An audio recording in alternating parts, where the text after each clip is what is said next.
Oke, selamat siang. Kita masuk ke implementasi Odoo ya. Jadi kalau kemarin kita udah belajar strategi implementasi secara umum, perlu kita sadari bahwa setiap produk ERP itu pasti punya metodologinya masing-masing. Ya, jadi karena kita di sini pakai Odoo, maka kita belajar standar metodologi yang digunakan untuk produk Odoo. Jadi kalau produknya SAP ya yang kita gunakan adalah standar metodologi dari SAP. Kalau produknya Oracle ya kita pakai standar Oracle. Tapi secara umum metodologi ini ada benang merahnya dengan metodologi umum yang kita bahas minggu lalu ya.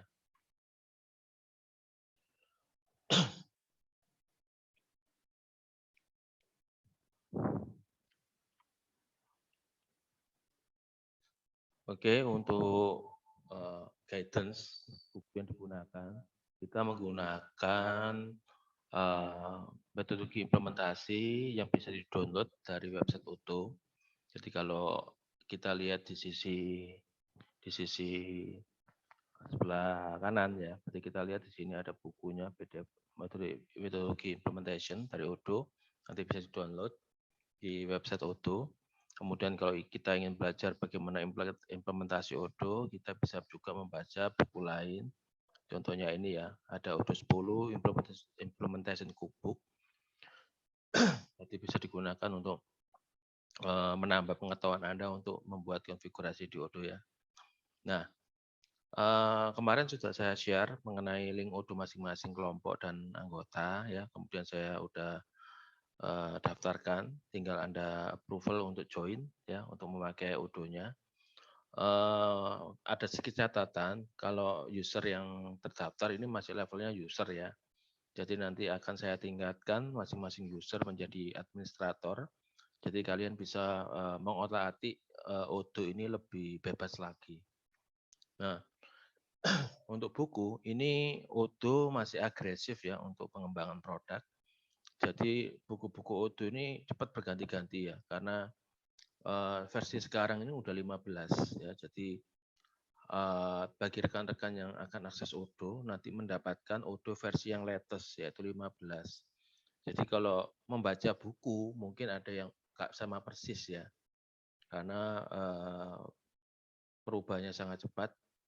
Tapi secara garis besar perubahan itu tidak membingungkan sih, menurut saya masih tidak berubah 100% ya, masih beberapa menu dihilangkan, ada menu-menu baru, tapi saya rasa itu enggak terlalu membuat masalah. Nah, di PDF ini nanti akan saya sampaikan di slide ini, jadi apa-apa aja yang menjadi standar implementasi Odoo ya. Jadi ada juga sampel transaction, jadi kalau Anda lihat di ULS kemarin, itu saya berikan file PDF tentang ini ya, scale up. Scale up ini adalah cara Odoo membuat transaksi Odoo ini jadi menarik ya. Jadi karena di buku ini Odoo membuat seperti buku cerita tentang bertransaksi. Jadi ada contoh transaksi membuat PO, membuat SO dan seterusnya. Tinggal Anda ikuti aja ya. Jadi ada ceritanya, jadi Anda merasa belajar simulasi dengan cerita gitu ya. Jadi harapannya inputan-inputan tadi bisa diinputkan di Odoo, Anda untuk belajar, kemudian untuk ini ya, untuk ngecek mungkin reportnya apakah sama dengan yang dicatat di PDF ini ya. Jadi ini Anda coba-coba sendiri aja di database Anda sendiri ya, jangan dicampur dengan database yang saya berikan. Jadi Anda tinggal register pribadi ke Odoo, kemudian Anda coba isian yang dari ada PDF ini ya. Jadi cukup mudah untuk belajar sambil kayak bermain gitu ya. Nah, mengapa kok Odoo Implementation Methodology atau disingkat OIM ya? kok nggak yang lain? Ya jelas karena produknya Odoo, maka kita menggunakan metodologi yang dikeluarkan dari Odoo. Ya, simpel aja seperti itu. Nah, atau kalau kita lihat seperti kemarin, kita kan melihat banyak beberapa cerita tentang berhasil enggaknya suatu perusahaan implementasi ERP. Nah, sehingga metodologi ini sangat penting. Itu juga sudah dinyatakan di pertemuan kemarin bahwa metodologi ini dibuat supaya apa? Supaya kita bisa mengeliminasi resiko-resiko kegagalan. Ya, sama juga di Odoo juga ditekankan bahwa apa? Untuk pengembangan atau implementasi Odoo ini kita harus berhati-hati. Untuk sukses kita harus benar-benar hati-hati dengan yang namanya delay, ya, waktu molor, bahasa sehari-harinya waktu molor gitu ya. Karena kemudian selain terkait waktu, ya, kesuksesan itu adalah terkait waktu, harus pas gitu ya, pas sesuai dengan perencanaan. Berikutnya adalah tentang teknikal, kemampuan teknikal ini harus mencukupi. Jadi kalau mau sukses, maka harus melibatkan orang-orang di dalam tim adalah pertama kita harus memilih produk ERP yang sesuai dengan kebutuhan. Kedua, kita harus memilih partner konsultan dari konsultan yang memiliki pengalaman dan teknikal yang tinggi ya, banyak berhasil di banyak project. Kemudian kita juga harus memastikan bahwa internal tim juga memiliki kemampuan yang memadai. Kemudian yang perlu diperhatikan juga tentang kompleksitas ya. Semakin tinggi kompleksitas juga memiliki resiko terhadap project. Oleh sebab itu, kalau semakin delay, semakin kekurangan tenaga teknikal, semakin kompleks, maka disampaikan akan meningkatkan secara signifikan yang namanya nanti akan project gagal. Nah, di slide ini kita belajar mengenai ekspektasi ya, kepuasan atau ekspektasi dari customer atau perusahaan terkait implementasi project. Nah, kita mulai dari masa pre-sale. Ini ya, kita lihat grafiknya. Kalau Anda lihat grafiknya dari naik, terus mulai turun, curam, kemudian naik lagi sampai kembali ke ekspektasi awal. Nah, ketika pre-sales ini adalah fase di mana konsultan atau perusahaan software itu menjual produk, menawarkan produk. Nah, ketika pre-sale biasanya terdiri dari dua bagian orang ya, satu tenaga pemasaran dan satunya tenaga teknikal. Nah, biasanya mereka ke perusahaan-perusahaan menawarkan produk, menawarkan solusi, dan biasanya mereka selalu membicarakan yang indah-indah ya, yang manis-manis, bahwa produk ERP mereka bisa semuanya, bisa begini, bisa begitu, mudah, dan bisa diimplementasikan dengan cepat ya. Nah, di sini sebagai pre-sales saya juga memberikan masukan bagi teman-teman juga kalau kelak jadi pre-sales ya, menjual produk. Jadi selain kita memberikan bunga-bunga, janji-janji kepada perusahaan ya, kita jangan lupa kita juga punya fungsi untuk jangka panjang ya. Jadi memulai bisnis itu tujuannya untuk continuous, untuk jangka panjang. Jadi alangkah baiknya jangan cuma menjual jamu-jamu itu ya, yang manis-manis ya. Kayak orang jual jamu, semua bisa menyembuhkan segala penyakit. Nah, tapi kita juga harus punya fungsi mengedukasi ya. Jadi kalau mau sukses, mau cepat, mau berhasil, itu ada syaratnya ya, dan syarat itu harus disampaikan dari awal, dari pre-sales ya, jangan hanya diberi janji-janji ya.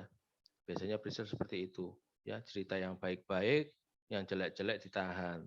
Nah, kalau saran saya supaya grafik yang kita lihat ini tidak begitu curam, eh,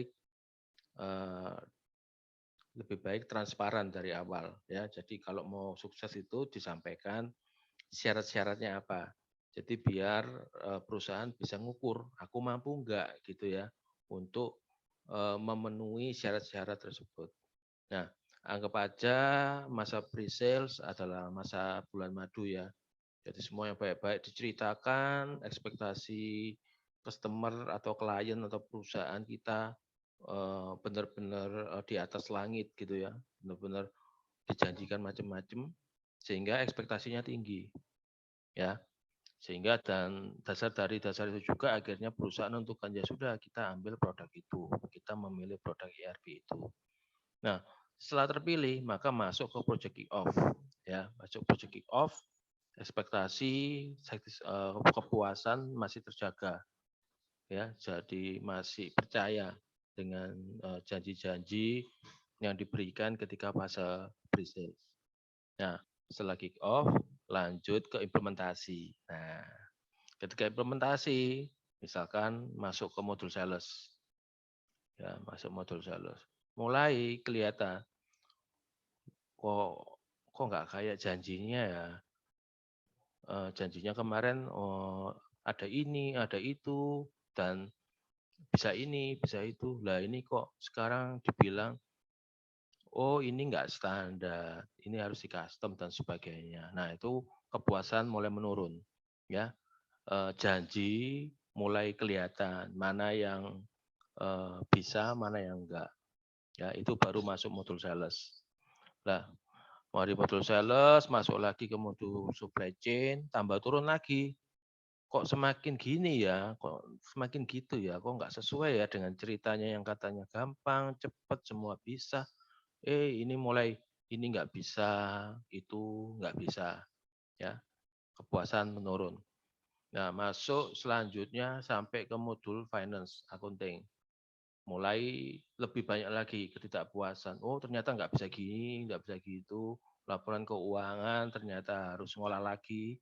Nah akhirnya dengan segala ketidakpuasan tetap dijalankan go live ya, karena mempertimbangkan mungkin dengan sudah mengeluarkan banyak biaya, banyak waktu ya.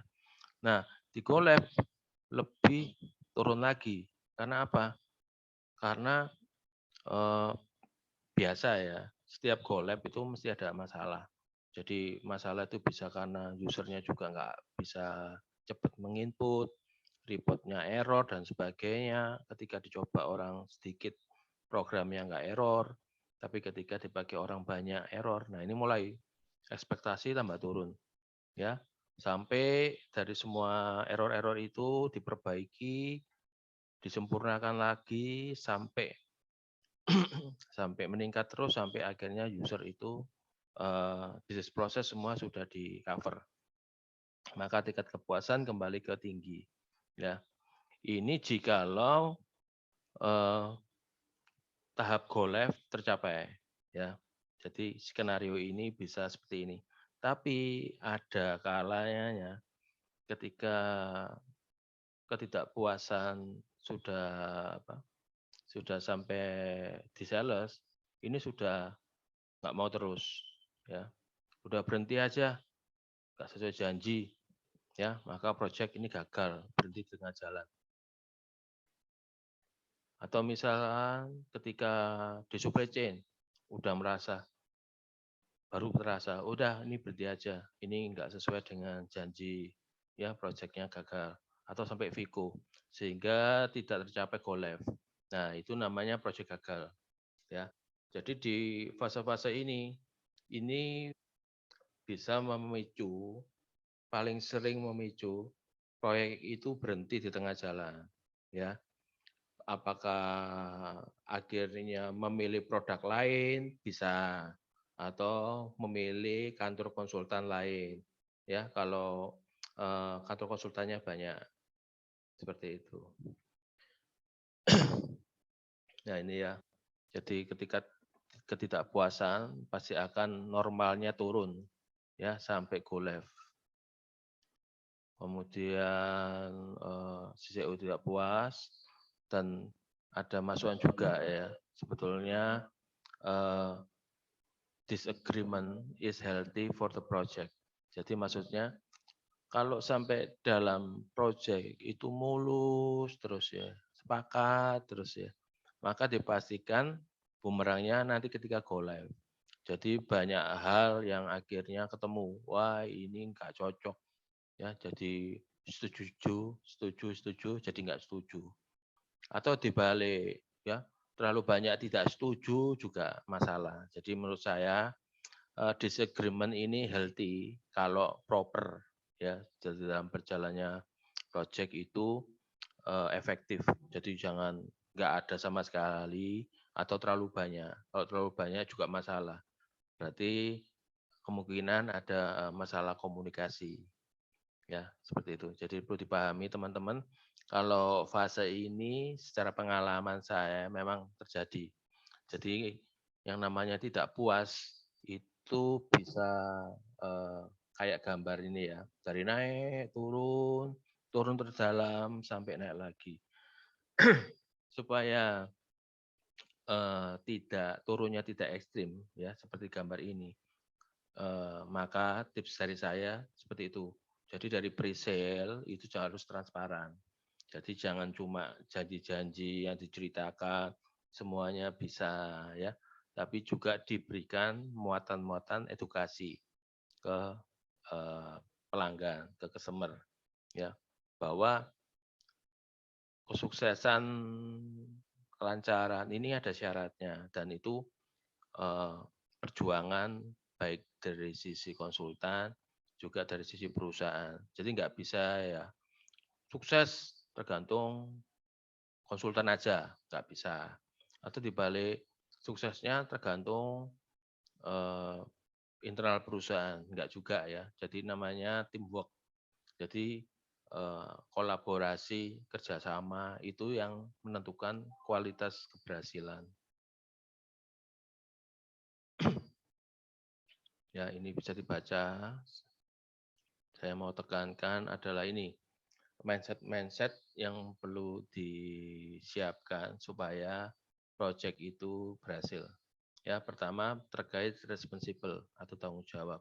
Ya, jadi semua stakeholder yang terlibat, baik dari konsultan maupun dari pemilik software, ya, prinsipal Odoo, maupun dari internal perusahaan, konsultan, semuanya itu harus bertanggung jawab, punya tanggung jawab yang tinggi. Ya, jadi kalau tadi saya ceritakan, salah satu tidak jalan, pasti akan jadi masalah. Ya, jadi semua harus bertanggung jawab dalam project. Kemudian untuk bisnis proses, ya ada message yang cukup baik bahwa kita harus simple, mensimplifikasi. Nah, untuk perusahaan-perusahaan yang lama, yang mungkin mereka sangat bangga dengan model bisnis mereka, nah mereka itu biasanya sulit diajak simple, ya, karena merasa bisnis proses mereka itu yang paling hebat, ya. Nah, ini akan jadi bumerang kalau mereka ini old style, ya, jadi prosesnya lama, banyak transaksi, ya, dan itu tidak sama dengan ini ya, jiwanya produk yang baru-baru. Jadi produk ERP baru itu beda dengan 20 tahun yang lalu. Kalau ERP baru sekarang itu dituntut untuk lebih simplify. Ya, simplify, mudah digunakan, tidak bertele-tele. Nah, itu oleh sebab itu keep things simple ini perlu dijadikan mindset ya. Jadi ketika ada diskusi bisnis proses itu enggak bertele-tele gitu ya. Kita bisa memaksimalkan bisnis proses yang sudah dipakai dari produknya. Nah, kemudian juga untuk training. Training sangat penting karena harus kedepannya internal perusahaan harus mandiri. Jadi nggak boleh eman-eman, sayang-sayang, oh dihemat biaya trainingnya yang murah. Ya, karena training di sini adalah output-nya menciptakan trainer. Jadi train the trainer, gitu ya. Nah, oleh sebab itu tujuannya untuk kemandirian, maka harus diikuti dengan baik dan ditekankan ya, nggak boleh khawatir soal biaya dan meninggalkan jam kerja dan sebagainya. Jadi ini harus benar-benar disiapkan. Kemudian bet on the best talent ya. Jadi yang terlibat harus benar-benar orang yang menguasai ya. Jadi pemilihan internal perusahaan juga harus nggak asal milih. Jadi harus orang-orang yang ini ya, yang punya wawasan luas ya untuk bergabung. Jadi jangan disayang-sayang apa yang pengalaman biar bantu kerja terus. Yang orang baru-baru diajak. Nah, ini keliru ya. Harusnya yang orang baru diserah terimai pekerjaan yang orang yang berpengalaman supaya orang berpengalaman bisa fokus di proyek. Nah, seperti itu.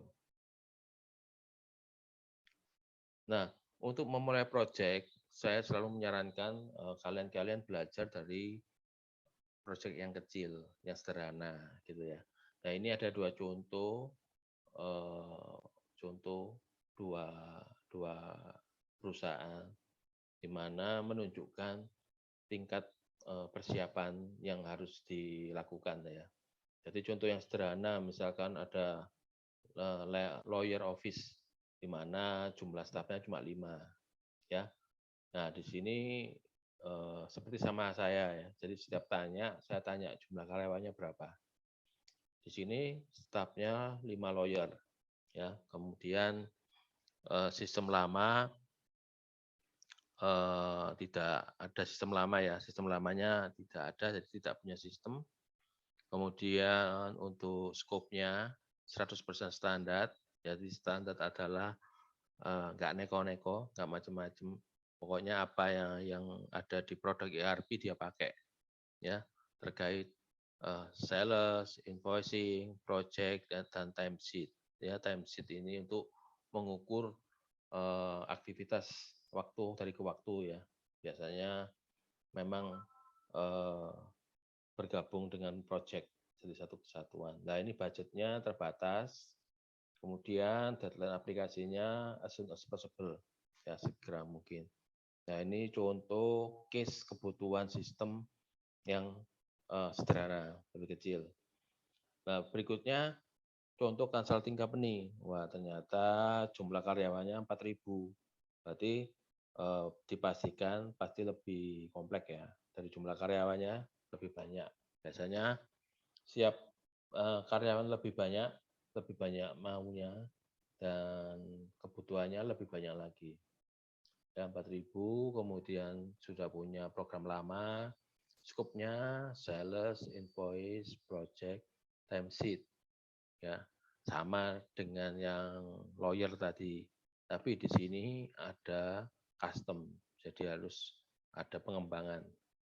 Nah, biasanya proyek besar, ya biasanya budgetnya tak terbatas. Ya, jadi proyek ini nilainya besar dan deadline-nya as soon as possible, jadi sesegera mungkin. Ya, jadi itu dua contoh, antara contoh yang lebih simpel dan satunya lebih kompleks. Nanti di slide berikutnya kita lihat apa sih beda persiapannya. Nah, sekarang kita melihat orang-orang yang ada di Project Udo. Pertama di sisi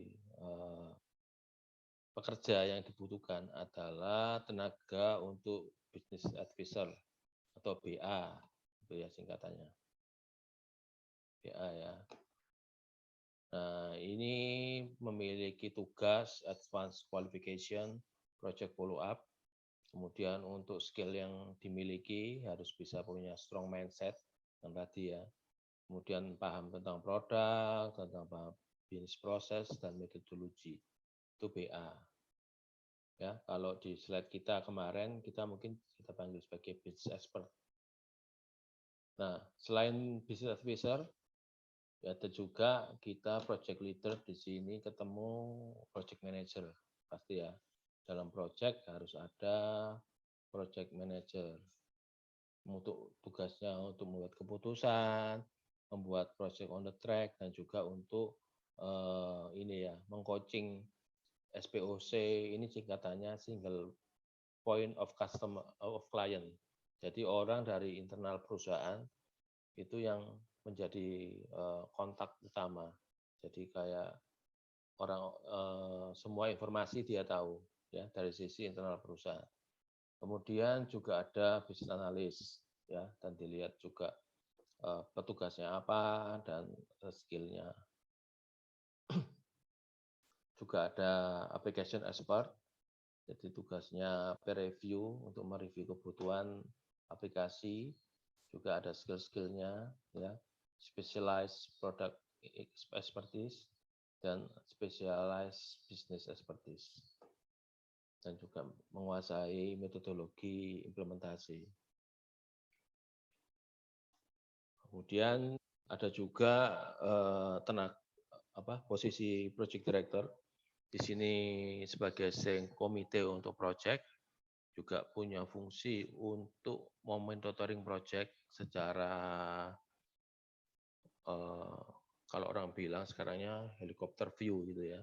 Jadi lihat secara garis besar. Jadi project director itu tidak terlibat setiap hari. Setiap hari itu dimulai dari project leader, ada business advisor, ada application expert, itu kerjanya harian. Jadi dicurahkan setiap hari bekerja di project. Nah, project director ini skill-nya harus punya strong juga di politik. Jadi dia bisa mengambil keputusan yang mungkin kayak penyelesaian pertikaian, kemudian perkelahian, dan seperti itu ya. Jadi kalau dibilang project, itu ada Pak, saya perkelahian. Terekstrim pertikaian fisik itu jarang, tapi ada. Ya, jadi yang namanya sampai namanya orang capek, tekanan tinggi, kemudian mungkin cowok sama cowok itu berkelahi, ada, tapi jarang, jarang. Ya, yang sering perkelahiannya itu dalam bentuk non fisik, ya, jadi tidak bisa kerjasama, tidak bisa sevisi, semisi, tidak saling membantu, nah, itu ada, ya, lebih sering. Oke, itu namanya politik, ya. Kemudian harus punya strong mindset, juga paham produk, bisnis metodologi. Ini lebih ke konsultan, ya. Jadi project director di sisi konsultan. Kalau project director di sisi internal perusahaan, biasanya dia tidak harus menguasai tentang produk, bisnis, dan metodologi. Nah, berikutnya adalah kebutuhan untuk developer. Jadi yang namanya developer, mahasiswa sudah jelas ya, karena berkecimpung di IT. Jadi untuk custom, pembuatan report, dan semuanya itu dieksekusi langsung oleh developer. Jadi dia harus punya kemampuan coding, ya, kemampuan coding spesifik ke produk ERP yang dipakai dan metodologi implementasi. Nah, di tampilan ini di sebelah kiri ini adalah jabatan-jabatan yang ada di Project Odoo di sisi konsultan, ya, jadi sisi konsultan. Nah, sedangkan partnernya di mana nih? Partner untuk sisi internal perusahaan. Ya, di sini ya, yang biru atau sebelah kanan. Ini ada SPOC, project manager ya. Jadi dua sisi ada project manager ya, baik konsultan maupun internal perusahaan. Jadi project follow up, project konsistensi, manage the change. Kemudian juga ada business analyst di sisi internal perusahaan, ya. Jadi berkolaborasi. Kemudian yang tidak ada di konsultan, ada lagi user. Jadi ke user disiapkan oleh internal perusahaan, ya disiapkan untuk internal perusahaan untuk mereka ini jadi sumber-sumber informasi, ya. Jadi mereka dari business requirement mereka itu banyak ditanya, ya. Kedepannya nanti juga bisa diberikan tanggung jawab untuk menjadi agen-agen perubahan, ya. Jadi agen perubahan dan juga untuk mentraining, ya. Jadi skill yang dimiliki adalah specialized business expertise, ya. Waktunya juga cukup untuk dilibatkan di project, ya. Jadi agak mubazir, ya. Jadi kalau internal perusahaannya pinter, tapi mereka terlalu sibuk, jadi tidak bisa berbagi waktu dengan project. Ya, kemudian terlegitimasi, jadi mereka punya jabatan yang cukup untuk mewakili perusahaan, misalkan dia minimal supervisor, gitu. Ya, kemudian sponsor, dan sponsor di sisi perusahaan biasanya lebih tinggi lagi dari project director, ya. Jadi untuk hal-hal yang tidak bisa diselesaikan di level project director, project management akan dibawa ke sponsor. Jadi keputusannya apa ini? Jadi ini kayak hakim yang paling tinggi, ya. Jadi decision maker yang paling tinggi. Juga biasanya jabatannya tinggi di perusahaan, ya. Jadi misalkan CEO atau pemilik perusahaan. Ya, kurang lebih seperti ini, ya. Nah, ini digambar contoh aktivitas yang terjadi harian, ya, dalam proyek. Jadi di dalamnya ini ada kolaborasi dari konsultan dan internal perusahaan, ya. Jadi tiap hari, contoh di bagian atas kiri, ya. Ini biasanya banyak diskusi untuk fase analisis dan desain. Jadi mereka banyak diskusi, ya. Kemudian dilanjutkan nanti setelah diskusi tadi, nanti akan dikonfigurasikan ke dalam sistem Odoo. Ya, jadi gambar ini juga gambarnya sistem Odoo. Nah, ini ya delivernya. Jadi di gambar ini kita belajar kalau project itu selesai 100%, ya. Maka 5% dari waktu yang dibutuhkan, ya, 5% itu biasanya dihabiskan ketika fase inisiasi, ya, fase inisiasi. Kemudian 80% itu akan dihabiskan di tahapan analisa, configuration, development, import testing, ya, dan 5% itu dihabiskan ketika go live. Ya, 5%. Ini di go live. Nah, kita lihat dalam bentuk tabel seperti ini, ya. Jadi 15% waktu ini, ya. 15% pertama, 80% dan sisanya 5%. Nah, seperti itu. Jadi ROI analysis dan kick off itu 5% waktu pertama, kemudian implementation 80% karena terdiri dari analysis, development, validation, and key user training, dan 5% untuk go live juga training. Kemudian second development, kalau kita belajar dari fase-fase model fase-fase kemarin, ya, ada yang bertahap, maka setelah go live bisa dilanjutkan dengan pengembangan atau roll out ke cabang-cabang lain. Nah, ketika pre-sales ini kita juga ngomong soal gap analysis. Gap ini apa sih?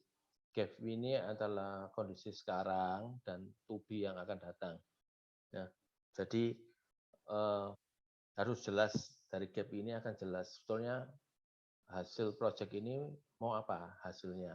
Apakah efisiensi kah? atau efektivitas kah, atau optimasi, atau simplifikasi. Nah, ini di sini juga memperjelas tujuan proyek implementasi ini untuk apa, ya. Sehingga dari proses gap analysis tahu saat ini seperti apa, to be-nya kayak apa, to be itu future, maunya kayak apa gitu ya. Nah, di situ nanti akan terbentuk project requirement, project planning dan budget ya. Jadi ini menghasilkan kontrak dengan duit-duitannya. Kira-kira dari sisi konsultan perlu biaya-biaya seperti ini karena menghabiskan waktu sekian lama, mandate-nya seberapa, orang-orangnya terlibat seperti apa. Nah, ini gap analysis digunakan di fase pre-sale. Nah, ketika dikasih angka, biasanya perusahaan tanya, kok habisnya banyak? Kira-kira dengan tambahan biaya sebesar itu, perusahaan itu balik modalnya kapan? Ya, makanya dilakukan ROI analysis ya. ROI itu return of investment. Jadi kapan nih saya invest, ini faedahnya kapan? Sampai kapan? 3 tahun kah? Ya, biaya ini bisa tertutup dengan faedah selama 3 tahun, 4 tahun ya. Jadi dihitung. Sehingga ini nanti akan menjadi dasar juga perusahaan secara hitung-hitungan uang, oke, ini ROI-nya menguntungkan atau wah nggak menguntungkan. Nah, itu bisa ditentukan. Kemudian kick off, ya, ini kita udah lewati. Yang kemarin kita bikin project charter sama project schedule ya. Kemudian nanti ada implement cycle yang 80% tadi. Nah, ini kurang lebih dalam bentuk grafik graf ya. Jadi analisis ngapain, itu bikin business requirement, terus kita mulai untuk improvement, kemudian juga simplify, ya setelah di approve sepakat dua belah pihak, maka dilanjutkan ke fase development, mulai bikin blueprint, konfigurasi, juga develop report-report yang dibutuhkan. Setelah development selesai, waktunya untuk validasi. Jadi testing untuk masing-masing modul, kemudian juga integrasi antar modul, dan juga key user acceptance test. Ya, ini juga ada nanti di materi kita untuk key user acceptance test dan user acceptance test.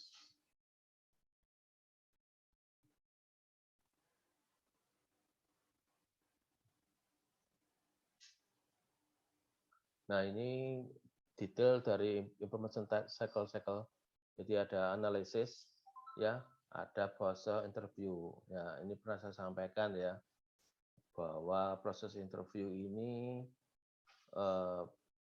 membutuhkan konsultan dan kerjasama dari internal perusahaan untuk bisa kerjasama bercerita, ya, banyak mencapaikan masalah yang dihadapi, kemudian proses detailnya kayak hari ini kayak apa, kemudian apakah punya ekspektasi. Nah, ini interview ini sangat penting, ya. Semakin konsultan tidak bisa membuat internal perusahaan cerita jujur, itu nanti akan bumerang ya, ketika sampai user acceptance test misalkan, udah kelihatan, nanti banyak temuan, oh harusnya ya kayak gini dan seterusnya. Nah, ini masalah. Jadi interview ini sangat menentukan kualitas ya. Jadi langkah awal yang harus diperhatikan. Mungkin ada yang tanya, loh memang ada ya Pak orang-orang internal perusahaan yang tidak cerita, tidak mau cerita? Saya bilang cukup banyak ya, karena yang namanya perubahan itu orang nggak banyak mendukung ya, apalagi kalau orang itu punya tendensi mendapatkan keuntungan dari sistem yang lama ya. Dari misalkan di sistem yang lama saya nggak perlu approval, saya mau beli barang bisa langsung prosesnya. Sekarang nanti di sistem baru harus pakai approval, kayaknya gitu. Makanya dia wis males wis, nggak usah banyak omong gitu ya. Karena dia merasa nyaman dengan sistem yang lama. Jadi banyak yang nggak diceritakan. Nah, itu harus dipahami ya. Makanya pernah saya sampaikan untuk konsultan harus punya ini ya, kemampuan untuk personal ya. Jadi bisa mengambil hati, bisa membuat orang banyak cerita, bisa meyakinkan orang yang awalnya nggak support jadi support. Nah, itu perlu perlu skill ya, impersonal skill. Jadi bisa banyak menggali informasi dari internal perusahaan. Nah, seperti itu ya. Jadi intinya kalau sudah dengar bisnis prosesnya seperti itu, interviewnya ya yang penting adalah ini ya, kita harus punya eh, tujuan untuk merubah, untuk mereplace, bukan mereplika. Ya, kalau mereplika berarti kan kayak komputerisasi ya. Jadi dari lama dijadikan alat baru, tapi sama-sama lamanya, sama-sama bulatnya. Nah, itu bukan seperti itu. Ya. Kemudian dari interview juga harus diberikan pilihan. Jadi pilihan-pilihan ini bisa menjadikan masukan untuk internal perusahaan mana yang terbaik, sama-sama enak. Ya. Kemudian ada analisis, hasil dari interview akan dianalisis, orang-orangnya ada expert, developer, kemudian nanti dibuatkan ranking ya, mana-mana yang termasuk necessary, mana yang optimasi. Jadi kalau waktu proyek terbatas, maka harus kita bikinkan prioritas pekerjaan. Kemudian dibuatkan presentasi untuk kita jelaskan ke audiens, ke internal perusahaan, ya sampai kita mendapatkan approval bahwa ini desain business requirement sudah oke dan kita bisa lanjutkan ke desain atau blueprint. Ya, kemudian configuration, kemudian studio included. Ini yang dimaksud adalah Odoo. Odoo itu ada Odoo Studio. Jadi untuk keperluan development itu bisa diakses di Odoo Studio. Jadi nggak sulit, tapi tidak di dalam mata kuliah ini ya. Jadi itu gunanya seperti editor programming, kalau ada kebutuhan report-report tambahan, tambahan kolom, tambahan field, nah itu bisa dilakukan di Odoo Studio.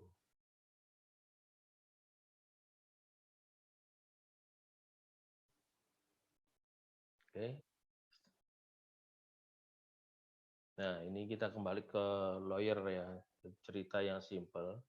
Jadi kalau di layer office, kurang lebih struktur organisasinya seperti ini. Jadi ada dari mana?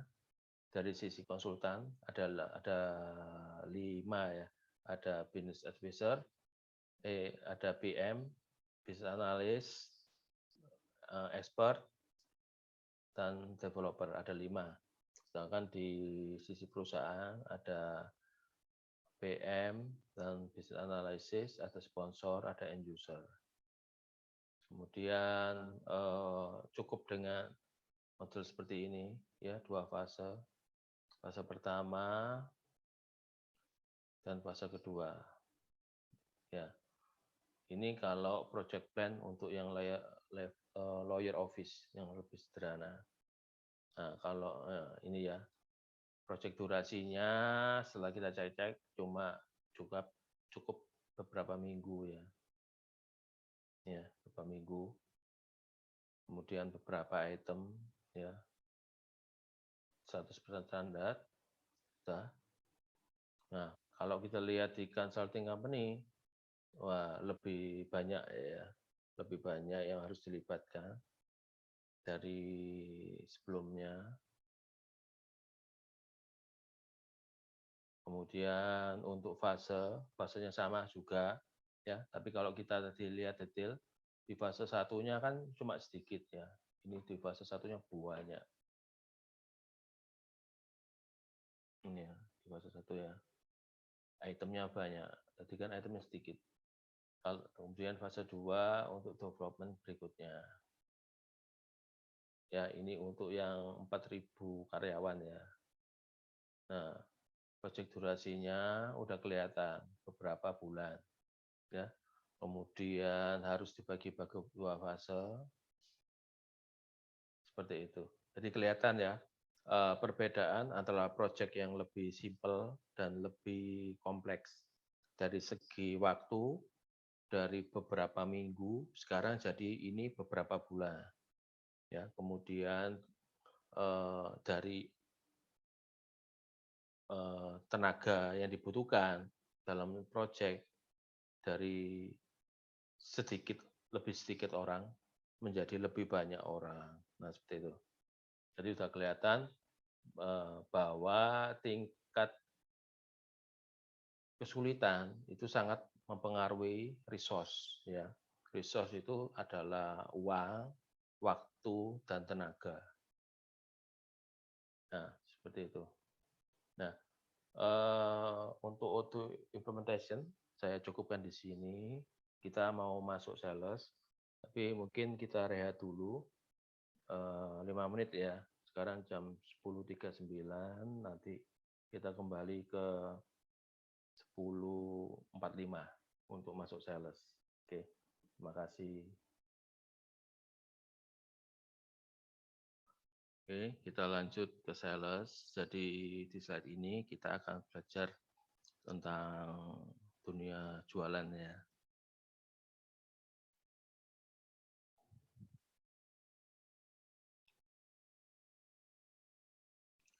Oke, yang tampil di layar adalah tentang standar business process untuk penjualan, di mana sudah ada kesepakatan harga, kemudian jika sepakat dengan harga yang di price list, maka akan dilanjutkan dengan pencatatan sales order, kemudian di gudang menyiapkan barang-barang yang dijual, diambil, di packing, dan dikirimkan. Kemudian dari sisi accounting akan membuatkan nota tagihan dan bisa dilanjutkan dengan payment. Nah, untuk beberapa item barang bisa lanjut jika ada transaksi retur. Ya, jadi barang-barang tertentu pasti ada yang boleh diretur dan ada yang tidak boleh. Ya, proses retur ini opsional, jadi bisa ada, bisa tidak. Nah, untuk bisnis proses penjualan, sebetulnya dari kita semua secara nggak langsung ya, pasti pernah terlibat dalam proses ini. Apakah kita sebagai sisi pembeli, ataukah kita sudah juga punya toko online dan sebagainya, kita pernah melakukan transaksi penjualan. Jadi hal-hal ini pernah kita alami ya. Jadi modul sales ini nggak sulit karena setiap hari atau seringkali kita menjadi bagian dari proses ini ya. Jadi kalau Anda misalkan paling sering beli HP, pasti Anda cocokkan dulu harganya untuk menentukan mau beli di toko A, toko B, toko C gitu ya. Nah, setelah harganya cocok, maka akan dilakukan pencatatan order dari penjualnya ya sampai proses pengambilan barangnya, kemudian sampai ditagih dan Anda membayar. Nah, atau sisi kita sebagai penjual. Misalkan kita punya toko online, ya gitu ya. Jadi kita ada order masuk, kita menyiapkan barang, kita packing dengan jasa pengiriman, ya. Cuma bedanya kalau toko online, sales order, invoice itu sudah dibuatkan otomatis ya dari toko online.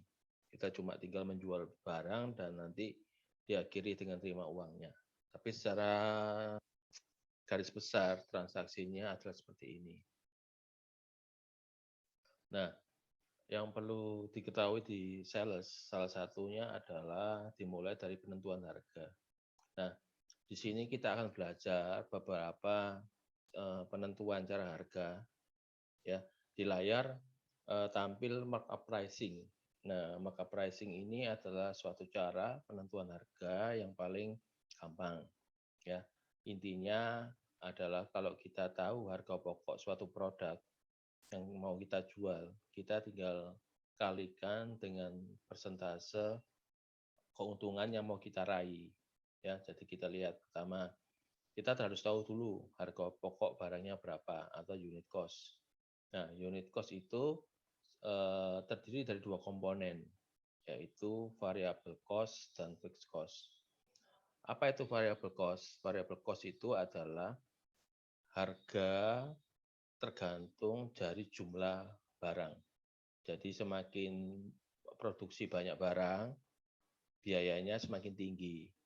Dan sebaliknya, kalau produksi semakin lebih sedikit barang, biayanya akan menurun. Ya, jadi variable cost ini sering kita juga sebut sebagai direct cost, direct ya. Jadi komponen bahan utama dari suatu produk. Jadi misalkan tadi saya di kelas yang sebelumnya saya pakai percontohan tempe ya, pembuatan produksi tempe. Nah, produksi tempe komponen apa yang kalau bikin tempe lebih banyak itu banyaknya lebih banyak juga, yaitu misalkan komponen kedelai ya. Jadi variable cost itu kedelai karena kebutuhan kedelai atau biayanya itu tergantung dari banyaknya tempe yang dihasilkan. Nah, atau direct cost ya. Nah, fixed cost itu beda dengan variabel. Kalau fixed cost, biaya itu tidak berubah. Mau produksi banyak, mau produksi sedikit, itu tidak berubah. Ya, jadi misalkan dalam produksi pembuatan tempe, misalkan fixed cost itu adalah ini ya, penerangan, lampu penerangan di tempat produksi tempe. Ya, jadi mau produksi banyak atau produksi sedikit, lampu itu tetap dinyalakan, ya, dan biaya listriknya diasumsikan relatif sama. Nah, itu namanya fixed cost. Nah, unit cost di tempe ini berarti adalah variable cost dari kedelai ditambah biaya listrik dibagi unit yang dihasilkan atau yang dijual. Ya, berarti itu namanya unit cost. Nah, maka price cukup sederhana. Jadi markup price adalah tinggal unit cost dikali 1 ditambah persentase keuntungan yang mau diraih. Jadi contohnya seperti ini, misal ada item unit cost-nya 75, kita pengen keuntungannya 25%, ya tinggal dikali aja, 75 dikali 1 ditambah 0,25, maka harga jualnya dari produk itu adalah 93,75. Ya, sederhana. Nah, ada juga yang agak matematis, ada target return pricing. Jadi pricing ini penentuan harga ditentukan dari target apa yang mau kita capai gitu ya. Intinya kalau kita misalkan kita kita bisnis, kita beli suatu kayak mobil barang gitu ya, mobil barang. Nah, itu kan mobil barang itu kan cukup mahal. Nah, kita pengen supaya kita investasi mobil barang itu bisa cepat-cepat break even point ya. Jadi pengen jadi biaya investasi mobil tadi, mobil barang tadi harus ditambahkan ke dalam harga jasa yang kita jual. Ya, contohnya nanti kita lihat. Nah, di sini ada dua hal yang bisa dijawab dari target return pricing. Pertama, untuk target return price. Yang pertama ya. Jadi rumus ini digunakan kalau kita pengen kira-kira dijual harga berapa ya. Kalau ingin BO break even point ya, dengan syarat kita sudah tahu kita mau jual jumlahnya berapa. Ya, jadi dibalik kalau ini kita pengen tahu harga jualnya berapa jikalau kita set kita mau jual sekian unit gitu ya. Nah, kalau break even volume ini beda dari price. Jadi volume ini menjawab aku harus jual berapa banyak supaya break even point. Ya, berarti di sini harganya sudah jelas. Ya, contohnya ini ada perusahaan Intel Titanium Chip ya dengan harga jual 250 US dollar. Kemudian diketahui variabel manufacturing cost-nya 15 dolar. Kemudian untuk mengembangkan titanium itu harus membangun fasilitas lab yang menghasilkan 1 billion US dollar ya, 1 miliar dolar. Nah, pertanyaannya aku harus jual berapa unit? Nah, tinggal kita gunakan matematika ya. Unit price-nya 250 dolar, variable cost-nya 15 dolar, fixed cost-nya 1 biliar, 1 billion.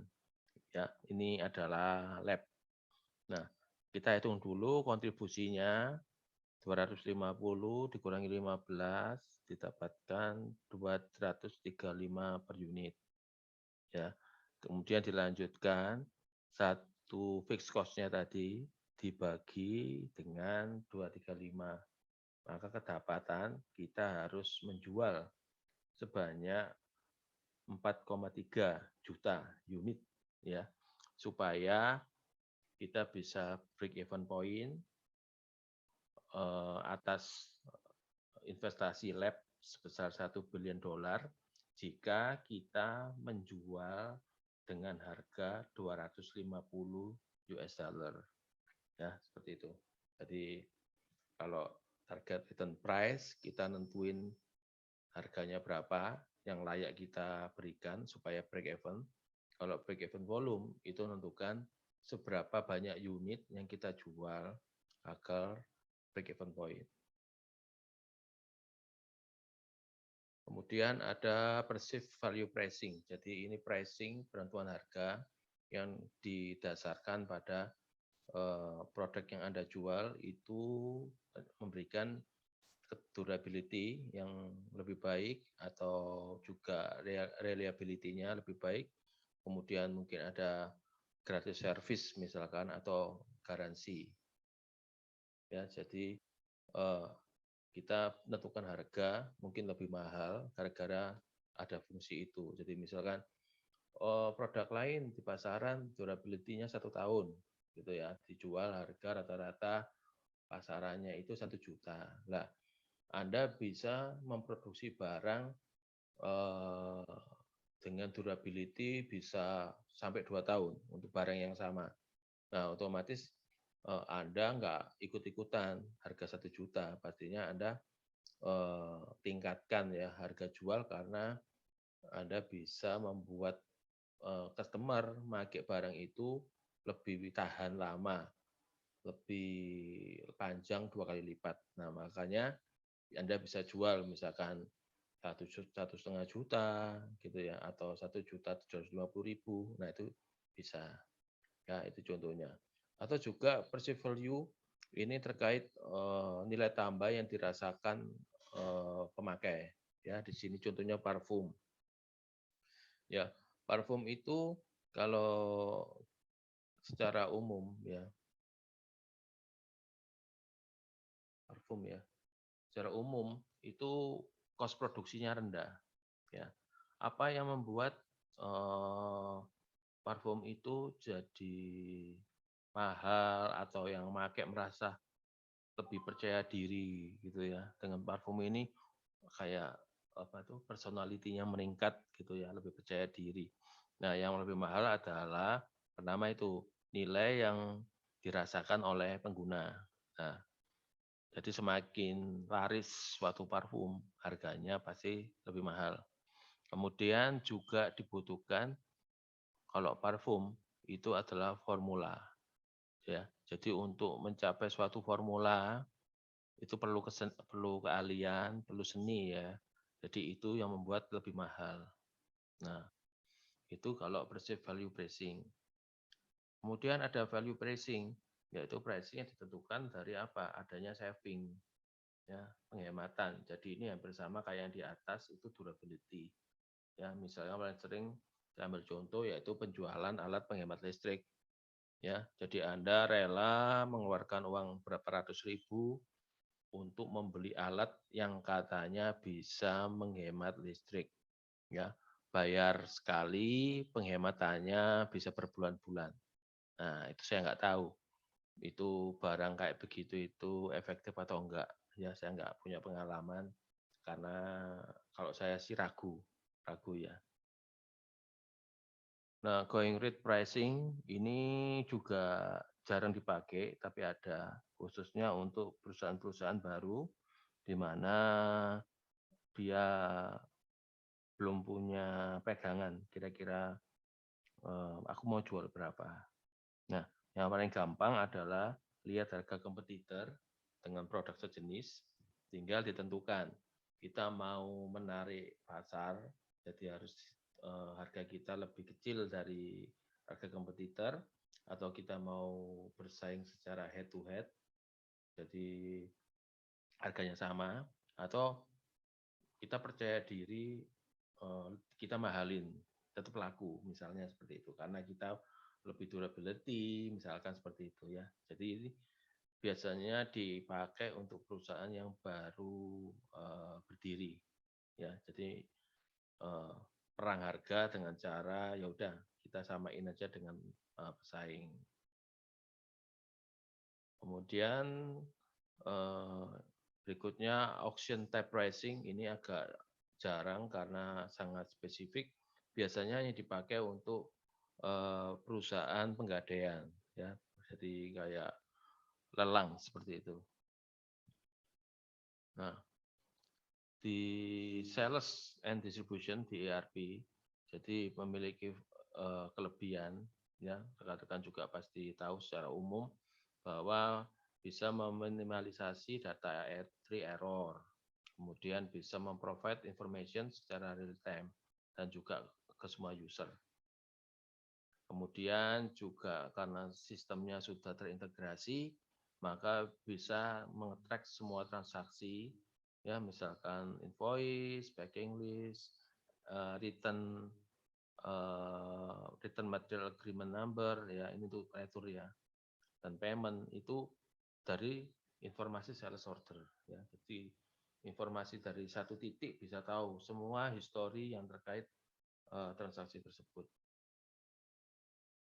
Nah, ini secara umum untuk pekerjaan sales dan distribution di ERP adalah ada aktivitas pre-sales ya, jadi semua aktivitas yang dilakukan sebelum terjadinya sales order, kemudian jika deal maka dilanjutkan dengan pencatatan transaksi sales order, kemudian dicari sumber barangnya dari mana ya, inventory sourcing, apakah kita ngambil dari warehouse A atau ngambil dari warehouse B dan sebagainya. Kemudian dikirimkan delivery atau surat jalan, kemudian ada penagihan, kemudian payment.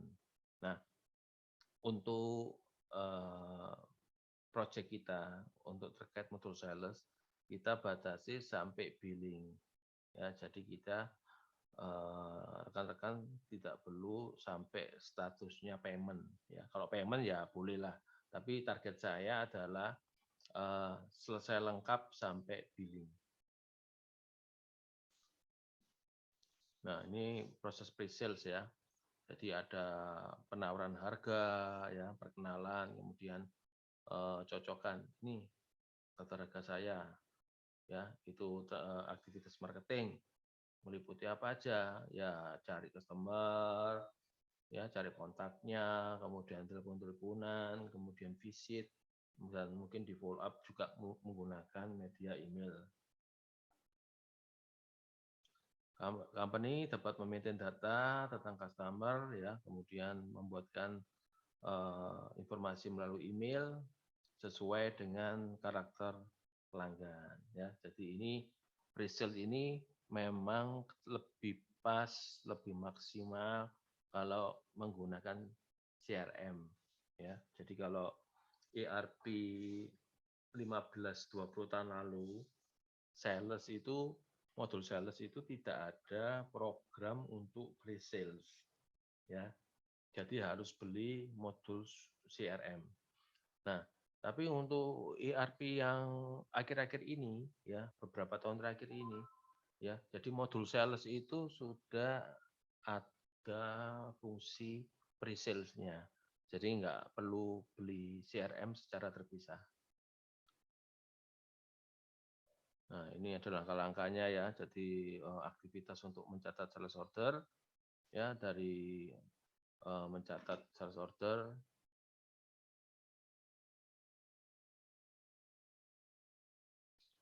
sales activity yang harus dijalankan untuk mencatat sales order ya, dimulai dari penawaran ya, kemudian yang dari fase pre-sale akan membuat penawaran, kemudian informasi, kemudian jika bisa dilanjutkan menjadi sales order, maka penawaran akan dilanjutkan dengan pembuatan sales order.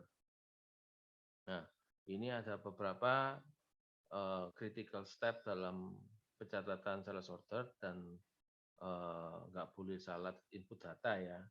Karena pertama satu adalah terkait item apa yang ditransaksikan, barang-barangnya apa aja, kemudian penentuan harga dan juga jumlah barang. Nah, kemudian pricing, kemudian salah satu fitur dari ERP yang umum di produk-produk ERP adalah konektivitas integrasi dari sales dengan finance ya. Jadi ketika ada transaksi SO langsung bisa dicek ke dalam piutang customer ya. Jadi piutang customer itu adalah hutang ya. Customer punya hutang ke kita, kita sebut piutang customer. Ya, kalau kita punya hutang ke vendor itu biasanya kita sebut hutang gitu ya. Tapi kalau customer yang punya hutang ke kita, kita biasa sebut piutang. Ya, jadi di sini sistem langsung akan mengecek ketika ada SO, maka langsung ngecek kira-kira boleh ambil kredit enggak ini? Kalau boleh itu seberapa nilainya yang diizinkan. Nah, itu akan dicek ya. Misalkan customer A diberikan kredit limit sebesar 1 juta. Nah, ketika suatu SO ada order dari customer A dan dia mau bertransaksi 500.000. Nah, ternyata saat ini dia ada tagihan 600.000 yang masih belum dibayar. Nah, otomatis piutang saat ini kan 600 ya, 600.000. Nah, ketika bikin sales order senilai 500.000, maka sistem akan bilang transaksi ini tidak bisa dilanjutkan karena kelebihan 100.000 ya. Jadi kalau mau order ya maksimal 400.000 ya. Jadi karena ada 600.000 masih belum dibayar. Sedangkan maksimal kredit limitnya itu 1 juta. Nah, jadi ketika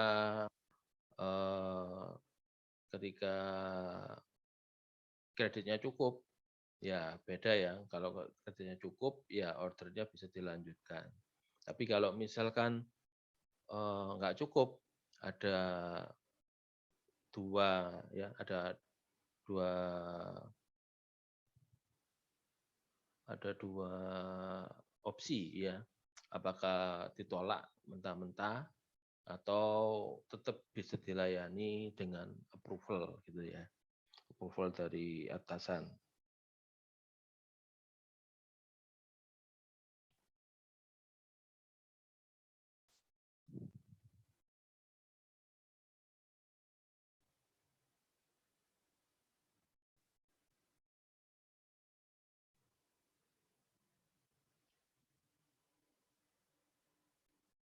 Nah, Setelah dari SO nggak ada masalah, maka lanjut ke barang ya.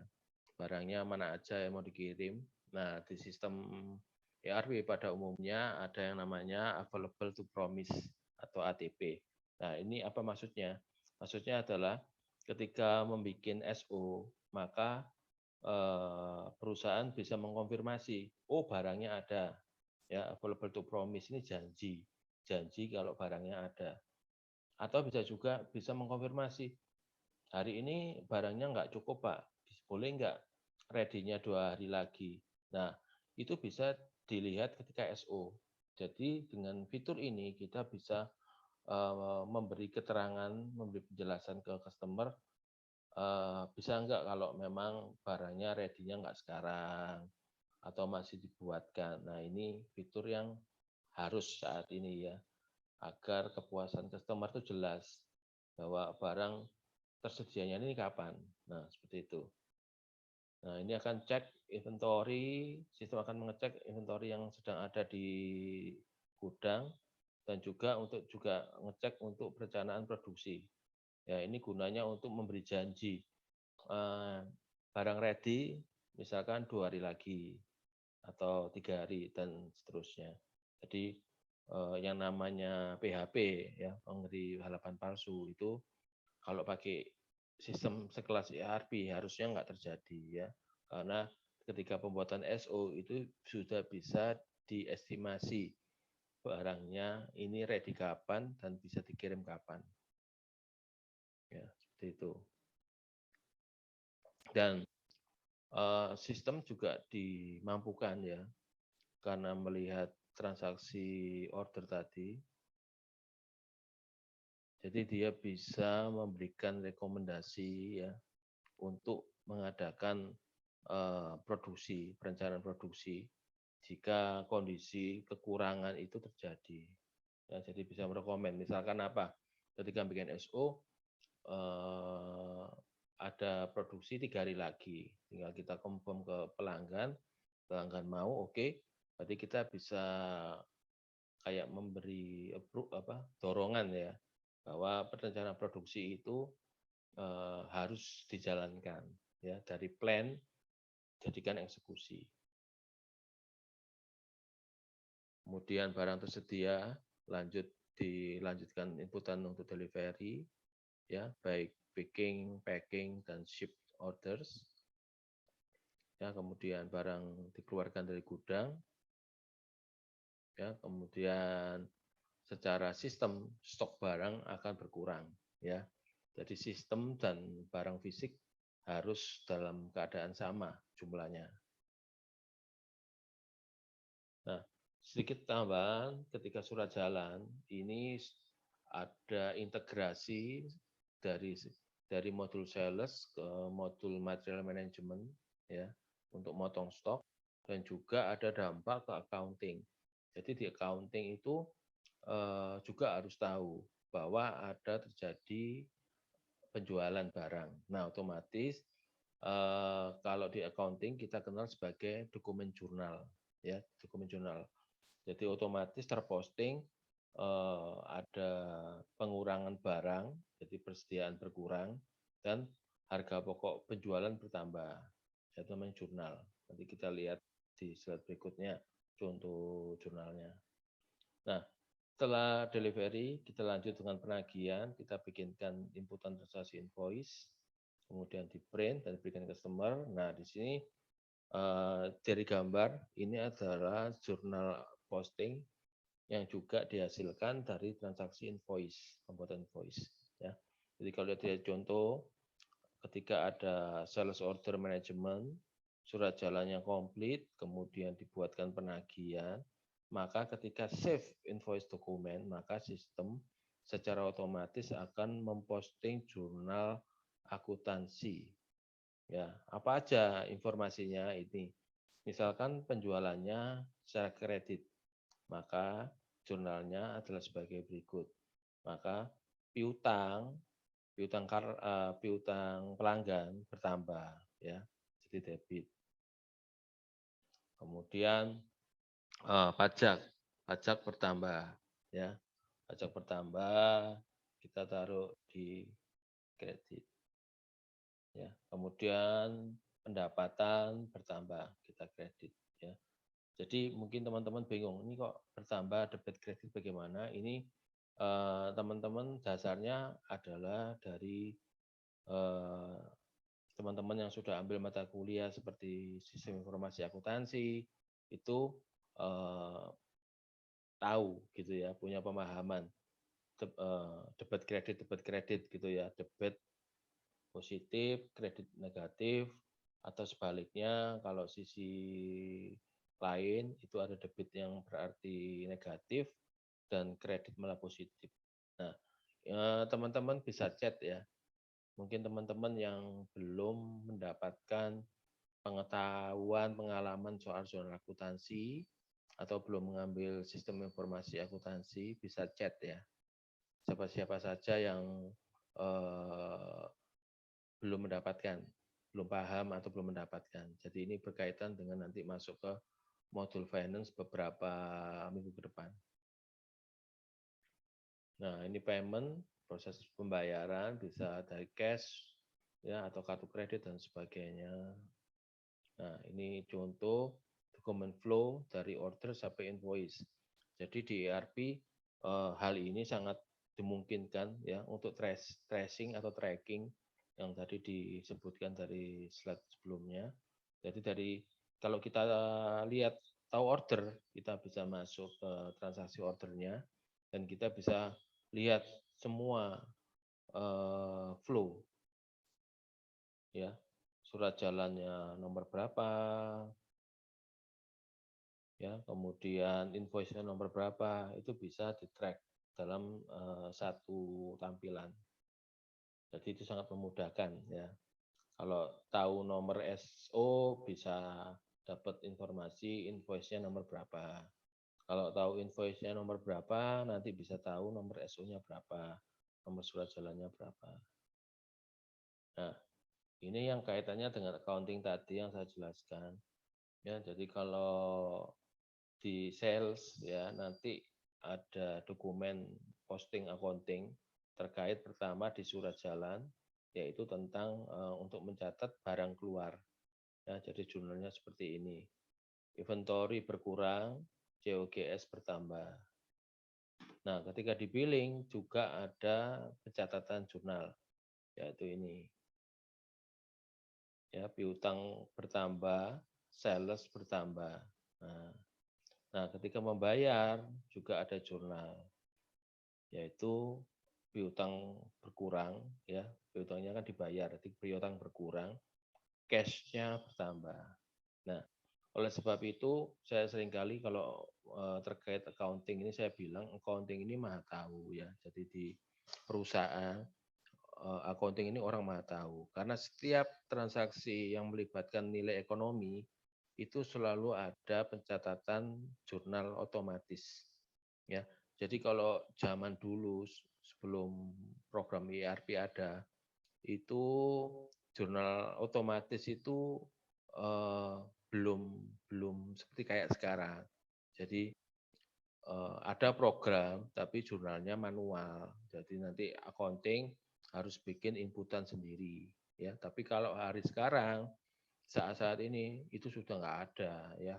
Semua harus otomatis karena program untuk support accounting itu sudah fitur yang basic ya, mendasar harus.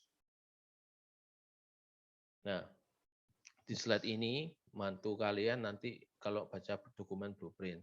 Jadi enterprise structure di sini adalah untuk memudahkan Anda untuk memahami struktur perusahaan. Jadi enterprise structure ini kalau di teman-teman yang kemarin itu sering kali dikaburkan oleh struktur karyawan ya. Jadi ada direktur, ada manajer, ada staff. Nah, itu bukan seperti itu. Jadi enterprise structure ini menjelaskan objek-objek enterprise yang ada dalam perusahaan. Contoh ya. Nah, kita harus tahu company-nya apa, cabangnya berapa. ya, base area ini cabang. Pabrik A-nya di mana? Dan gudang-gudang di pabrik itu harus jelas. Kemudian bagaimana penjualannya? Ya, apakah ada pembagian divisi dalam penjualan? Nah, ini harus jelas. Ya, contohnya ini Veter Snacker, perusahaan penjualan makanan kesehatan, ya, di mana company-nya satu, ya, satu company. Kemudian dia juga nggak punya cabang, jadi cuma punya satu, berarti bisnis areanya cuma satu, ya, nggak punya cabang. Kemudian otomatis di cabang itu ya juga produksi, satu cabang itu produksi, berarti satu plant atau pabrik. Nah, di dalam pabrik itu ternyata ada 2 gudang.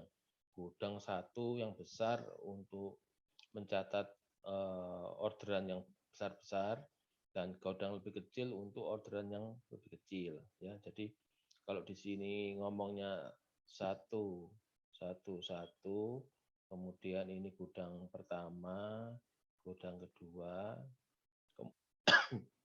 kemudian dari penjualan juga cuma satu, ya, di cabang di pusat itu aja, di mana dibedakan 2 divisi, misalkan penjualan yang besar atau penjualan yang retail, ya, atau direct sales. Nah, dari struktur ini pasti banyak pertanyaan yang bisa dijawab, ya. Contohnya, jiwa enterprise structure ini nanti harus masuk ke dalam ODO kalian masing-masing.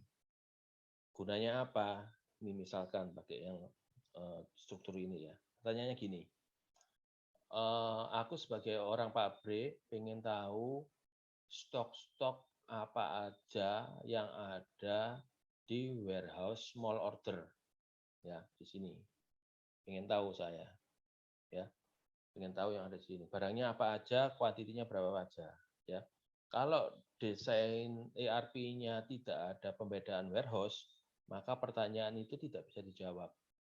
Ya, tidak bisa dijawab. Jadi di ERP-nya harus juga ada definisi 2 warehouse ini.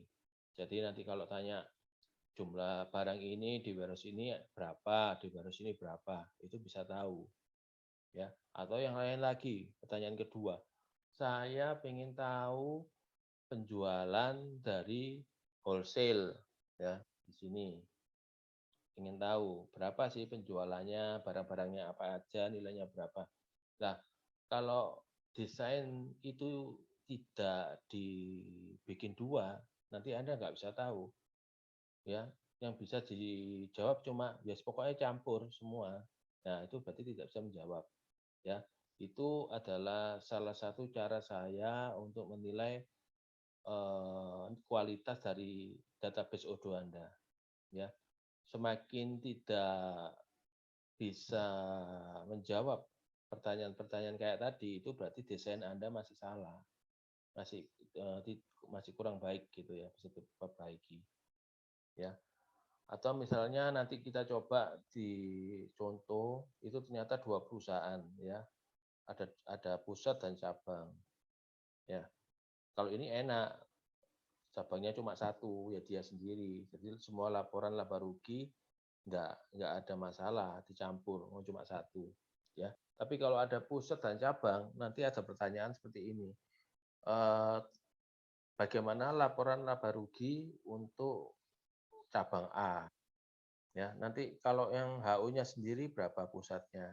Nah, itu kalau dicampur, nanti kalau ada pertanyaan seperti itu, maka tidak bisa ditampilkan. Ya. Jadi ini penting, jiwa dari ERP Anda harus diisi dengan enterprise structure ini. Oke. Dari awal tadi sampai sales, ada yang mau ditanyakan terlebih dahulu sebelum saya masuk ke blueprint?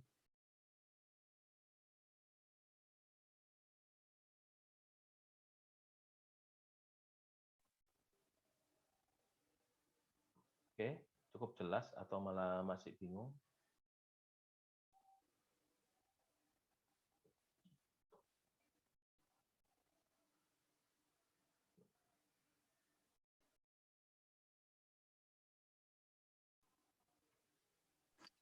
Jelas, Pak. Ya, terima kasih. Saya share untuk tampilan Odoo ya.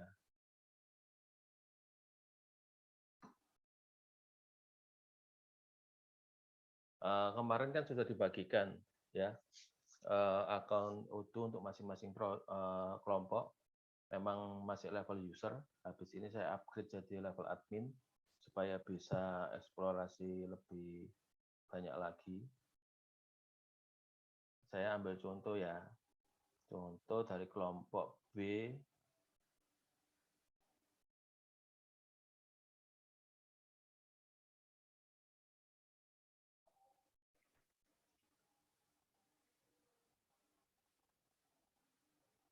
Kelompok B nomor 2 misalkan.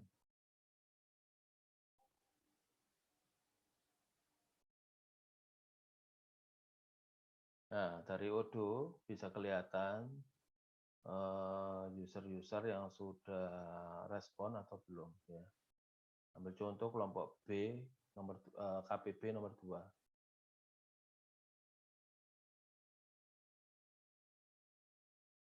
Nah, di sini kelihatan ya, masih ada 4 mahasiswa yang belum ini ya, belum confirm ya.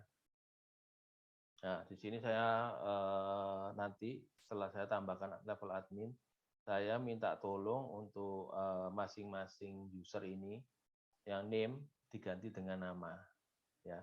Yang login ini email nggak usah diganti. Ya, contohnya yang ini, nomor ini ya, yang ujungnya 3 ini ya. Ini belum di-confirm berarti ya. Misalkan RP ini, saya ganti namanya, saya cek namanya siapa.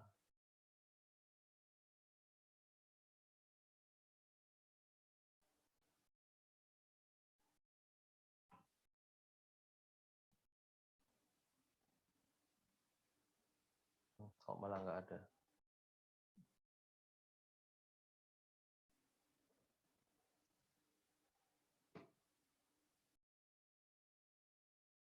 Oke, namanya Justin. Nah, ini kalian nanti masing-masing masuk, kalau sudah kayak saya berikan level admin, nanti Anda ganti yang name-nya. Ya, kemudian Anda save masing-masing. Nah, nanti hasilnya akan seperti ini. Ya, name-nya pakai name nama masing-masing dan loginya pakai email. Nah, di sini kelihatan ya, letters authentication-nya S ini ya.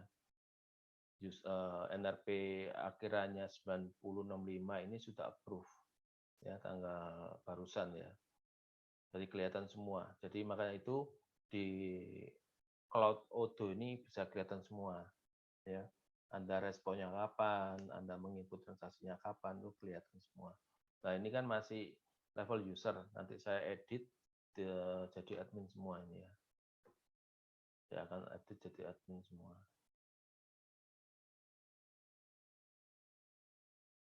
Ya, ini harusnya udah admin nih, admin. Oke, itu ya. Jadi nanti kalian masuk, coba kalian ganti namanya. Kemudian untuk preview sedikit ya untuk Odoo, kalian kan juga didaftarkan di database demo. Jadi di situ Anda bisa coba-coba, namanya coba-coba bebas ya, jangan coba-coba di database asli masing-masing kelompok. Di sini ada demo, database demo. Ini ya, database demo ya. Nah, ini saya sudah invite semuanya.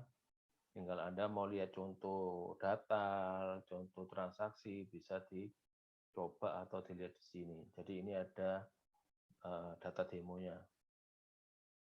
Nah, tadi kelas pagi saya sudah coba bikin invoice ya, jadi bisa kelihatan jurnalnya. Nah, di sini tadi sudah saya bikin satu invoice. Nah, ini ya sudah buat ya. Ya, di sini bisa chatting juga. Nah, ini ya yang sudah posted. Jadi nanti kalau saya bilang ketika demo, penilaian, pastikan statusnya sampai post-it. Ya, jangan draft, karena draft tidak saya hitung. Jadi ketika penilaian, saya cari transaksi yang statusnya dan atau post-it. Nah, ini contoh yang barusan saya buat. Ya, di sini kalau terpost-it, maka udah akan kelihatan ya. Di sini ada tab journal item, kita klik. Nah, ini journal accounting-nya. Ya, jadi di invoice-nya udah kita bisa tahu ini jurnalnya. Jurnalnya seperti ini. Ya, tapi kalau kita mau lihat dari tempat lain juga bisa. Kita lihat di accounting, journal sales. Ya, nanti tampil semua. Ya, ini sama kayak tadi, tinggal mau difilter berdasarkan apa, tanggal dan apa bebas. Ya, misalkan wah mau di tanggal bulan Januari ya pasti nggak ada ya, kan baru saya input berarti di Februari. Nah, seperti itu. Ini adalah jurnal accounting. Jadi ini previewnya untuk mengasih gambaran kalau di Odoo dokumen posting sudah otomatis. Seperti itu. Oke, ada pertanyaan lagi sampai sini sebelum kita akhiri?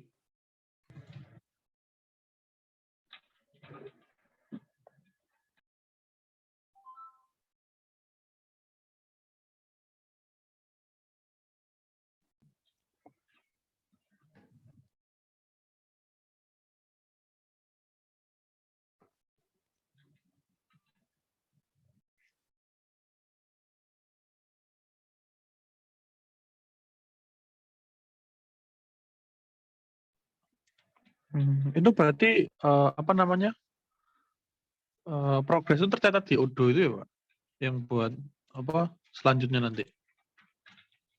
Maksudnya apa? Tanggal-tanggal inputan gitu ya? Progres. Maksudnya progres bagaimana mungkin lebih jelas?